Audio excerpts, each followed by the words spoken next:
Vous êtes sur RTL.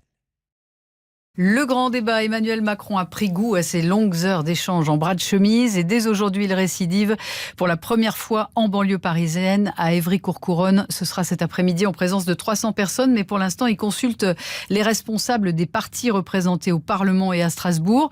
Il n'a pas tranché sur l'hypothèse d'un référendum à choix multiples qui aurait lieu le 26 mai, le même jour que les élections européennes, mais reconnaît que cette idée est bien sur la table. Invité d'RTL Midi, Christian Jacob, le patron du groupe Les Républicains à l'Assemblée. Bonjour. Bonjour.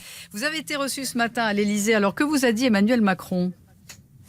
Écoutez, qu'il me recevait pour faire un tour d'horizon à la fois des européennes et de la situation actuelle. Donc, moi, je lui ai dit que sur la situation actuelle, c'était d'abord un constat d'échec. C'est l'échec de son gouvernement, de sa politique. C'est aussi un échec personnel pour lui, si nous en sommes là en ce moment.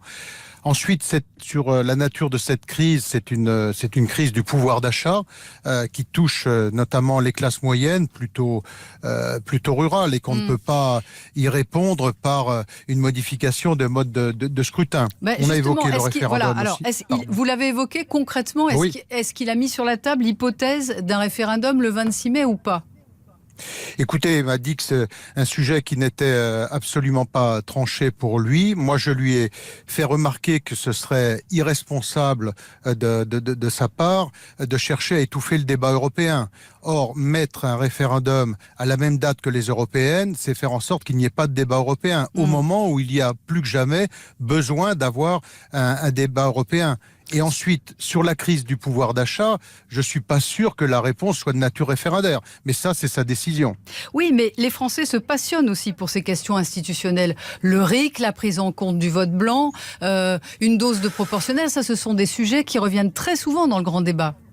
Écoutez, moi je suis très réservé là-dessus parce que lorsque je rencontre les Français, je rencontre personne qui me scande changer à tout prix le mode de scrutin, c'est plus possible. Et sur la proportionnelle, c'est renforcer le pouvoir des partis politiques au détriment des territoires.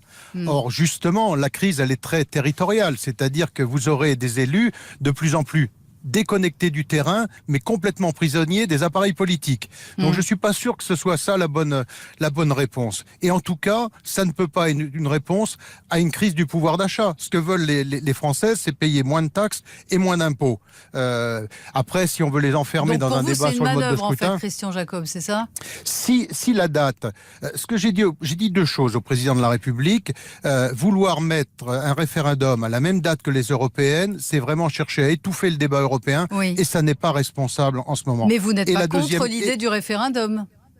Ça dépend sur quoi, quelle est la nature des questions. Sur le pouvoir d'achat, je suis vraiment pas certain que la réponse soit d'ordre référendaire. Quelle va être la question ? Donc, on verra bien. Moi, le président de la République, à ce stade, je ne demande qu'à le croire, il m'a dit que sa décision n'était absolument pas prise.